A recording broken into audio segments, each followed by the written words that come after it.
everyone. My name is Tina Banks, and I'm your host today on Burrow's Best Podcast. And today I have the honor of speaking to Stacie Anderson. Hey, Stacie. Hey, Tina. Nice to be here. Thank you so much for taking time to speak with me today about your candle business. You are very welcome. OverBrook Farms. Candle. Yes. Candles. So, scented candles. Yes. So tell us about yourself and about your business. Okay. I run a candle business out of my home. I have for about 2 years now. I've been actually selling them for a year now, but I started about 2 years ago, and it's just a family business. I mainly do all the work, but my husband is the rock of OverBrook Farm. He's the one who helps me haul everything where it needs to go and bring it back home, and my sons have been instrumental in helping me to pick out certain scents, and they come work with me occasionally. So it's a family affair, but mostly I take care of the business part of it. But they're a big support. Yeah, that's huge. Yes. To have those extra hands. Yes. So how did you arrive at the name for your candle business? OverBrook was going to be the name of a settlement on the property where we live, where our house is. Once when there was a railroad that was to go through Neville's, Georgia, through where we live and all the way to Savannah. And that railroad construction ended, and they never continued it. They discontinued it. But there was going to be a settlement where we are called OverBrook, and it will actually still show up on Google Maps. It's there. And in some old maps. So we have a sign in our driveway called OverBrook Lane, just because it's not our address. But we thought, well, Anderson as the name, but there's so many Andersons in the area. We wanted it to be something unique, so we thought OverBrook Farm would be cool. And it is cool. Different. It's very unique. Yeah. And so, Stacie, I noticed that you have the scriptures on these candles. Can you tell us about that? Yes. When I started doing this business, I wanted it to be more than just for making money or more than just a hobby, so I wanted to be able to witness to people and reach out to people with my products. So I put Matthew 5:16, let your light so shine before men that they may see your good works and honor your Father who is in heaven. That is my main scripture that I put on my logo and most of my products. And that way somebody can take a look at that. And if they don't know what it is, they might want to go look it up or ask me a question about it, and I can witness to them with my faith. And how fitting, because let your light shine, and that's exactly what these candles do. That's why I picked that one. It's all about, I try to let my light shine when I'm interacting with people, and hopefully pass that along to them. Sometimes I change the verses up. If it's Valentine's Day, I'll put one that has to do with love. And for one of my products, I put one that says, be still and know that I'm God. And I'll explain when I talk about products. Okay. So tell us about the whole candle making process. Like, how does that, from the start, you have these empty jars, you have all of the materials, and then you get these great products. It is amazing how the finished product is so different from how you start. You start with empty vessels or containers. You start with wax, 100% soy wax flakes, and you have wicks, and you have fragrance oil. So the wax has to be melted to a certain temperature. Once it reaches that temperature, you pour in a certain amount of fragrance oil, stir it for a certain amount of time. Sometimes you can add color. Color doesn't work really well with soy. We mainly just go with white or natural, but you can add color and stir it, and then let it cool down to a certain temperature again, and then it's ready to pour in the containers. Once you glued a wick to the bottom first, of course, and then you pour it up, let it cool, and once it's cool, trim the wicks at the top. And the fun part, it's all fun, but I love creating the labels. And you do those yourself? I do all the labels myself, start to finish. It's a lot of work, and coming up with the different names is fun too. So tell us about that. How do you, does your family help, or do you have like inspiration? Sometimes I'll bounce different names off of them, like when the fall scents, we were trying to figure out what to call the pumpkin scented candle. I mixed 2 different pumpkin scents together, and I kept walking in the room and walking out, and I walked in one time and I was like, it just smells like bliss. And I looked at my husband and he's like, there it is. So we named it Pumpkin Bliss. That's how I came up with that one. Sometimes I use the name that the fragrance oil has when I purchase it, and they encourage you to do that. The candle websites, they don't mind using the name they suggest. Sometimes I'll come up with an off-the-wall name. One of my best sellers this year is called The Old Man and the Keys. When I smelled the fragrance oil, the oil is called Caribbean teakwood. And I said, I don't know what Caribbean teakwood smells like, but when I smelled it, it was wonderful. And it smelled kind of spicy and warm, like an old sweet pipe smell, pipe tobacco. And can we smell it? Yeah, of course. And it made me think of a pipe, Ernest Hemingway, and the ocean, the sea. So that's why. And Ernest Hemingway is, yes, that's why his picture is on the front in a sailboat. I can see that. Or in a boat. That's the perfect name. Yeah. So once in a while I come up with something kind of off the wall like that. But a lot of times I try to keep it close to what the scent should smell like. So people aren't really wondering, what in the world does that smell like? But once in a while, that'll catch someone's attention, and it really did this year. And they're like, "Oh, I got to see what that smells like," and it has really taken off with that one. But like fresh cotton, just smells like kind of a fresh smell. White sage and lavender, I just took that one straight from the fragrance oil itself. That's exactly what it smells like. Yeah. Well, you did something very unique this year, and you came up with an Advent candle calendar. Yes. Tell us about that. Where did that idea come from? When I was a little girl, the holidays were always really special in my house. My parents made them special, and they liked to do little extra things that helped us in the anticipation up to Christmas. Those Advent calendars that you would see in the store, where you open one for every day of December and get a little piece of chocolate out, and you'll have sometimes there'll be a Bible verse, scripture that leads up to Christmas Day. And I've been toying with the idea for several months of how I could create an Advent calendar with candles. And I had to find a small enough candle that the expense wouldn't be so great. Using one, even this size would be a lot of expense. I wanted to make it affordable for people and have it as a witnessing tool, so people could read through the scriptures that go along with each day that tell the Christmas story.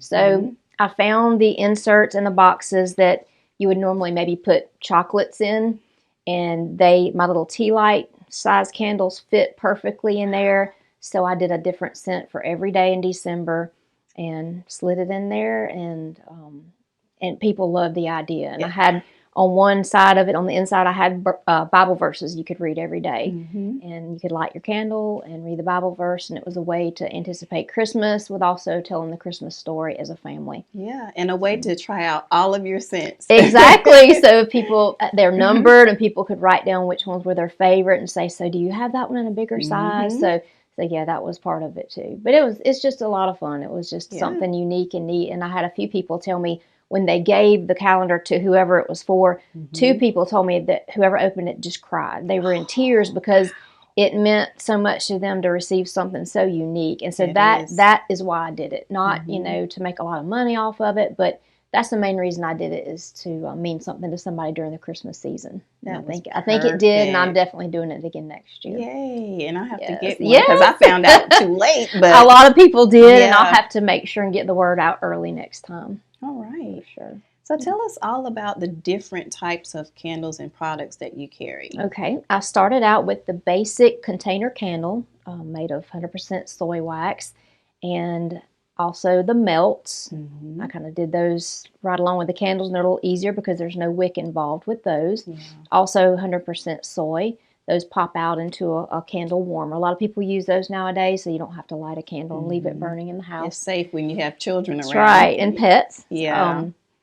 And then the next thing I did, I had a friend suggest to me that I try making a lotion candle, or some people call them massage candles.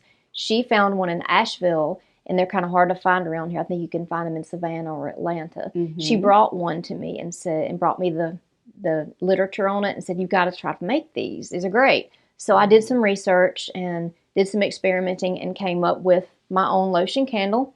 It's made with 100% soy grade, cosmetic grade soy wax. And it also has grapeseed oil, shea butter, slight fragrance, not as heavy as the candles, some vitamin E and rose hips. So it is a healthy product, safe for the skin. With a lotion candle, you light it, let it burn for a few minutes, blow it out, dip your fingers in the melt pool, and just rub it in as a lotion or as a massage oil. And a little bit goes a long way. They last a long time. So it's lightly scented, still a lot of fragrance to it, but not as heavy as a candle. I do that in 2 sizes. And then the latest product is the ever popular, people call them freshies. I just call them air fresheners or room fresheners. They're made of plastic. They're not wax, so they will not melt in your car. The plastic beads are soaked in fragrance oil for about a week. Then you pour them into a cookie cutter or a silicone mold and bake them. Pop them out, tie a string through them. You can hang them in your car, on the rear view mirror. I have them in bathrooms, under cabinets in my house, hang from a fan pool in my son's room. And when he turns a fan on, the fragrance, goes throughout the room. You can put them just about anywhere. They're safe. But those were great, especially for stocking stuffers this year. That's a great idea. That's the latest product. And now we've gotten so diverse, we've got to kind of slow down there. And so are you thinking about anything else to add to the line? I think I'm going to stick with what we have here right now, and maybe, of course, with the seasons change, I changed the scents and whittle down and take out the Christmas and fall, and then we won't have so many to deal with all at one time. I love having a variety because everybody has different tastes, of course, but it's hard to handle keeping stock up on so many different scents. So I'll whittle it down a little bit and stick with these basic products. I think we've got enough variety here for just about anybody. You really do. Yep. So tell us where we can find this variety, like in different stores locally. Yes. I wrote these down so I wouldn't forget in case you asked. But sure. Probably the first place I put them commercially is McCook's Pharmacy. I used to work there, and they're very generous to me to let me have space in the store, have my products there. The Marketplace on 67. It's inside the Antique Mall. Have them there. Cool Beans, the Espresso Bar. I have my coffee-scented candles there right now. Oh, that's perfect. The Franklin Farms Satsuma stand, that's a seasonal stand next to OTC on 301. They do a great job of promoting and selling my products there. The Statesboro Farmers Market is seasonal, but the market on Saturdays and the market to go. The market to go is pretty much all year round. And Living Free Boutique in Brooklet is carrying my products, and Horton's General Store in Rincon. I have products there as well. Nice to know. Yes. So guys, if you want to get some of these candles and these other products, you know where you can go and get those. So Stacie, you are such a big giver, and you donate to charities and ministries. Tell us about that. Well, like I said before, when I started this, I wanted it to be more about just a hobby or making extra money on the side. I wanted to do some good in the community and beyond. So I decided each month I would designate a certain charity, and a portion of my profit would go to that charity for the month. Sometimes I plan it out ahead of time, like October is usually always breast cancer awareness. Sometimes it just comes to me.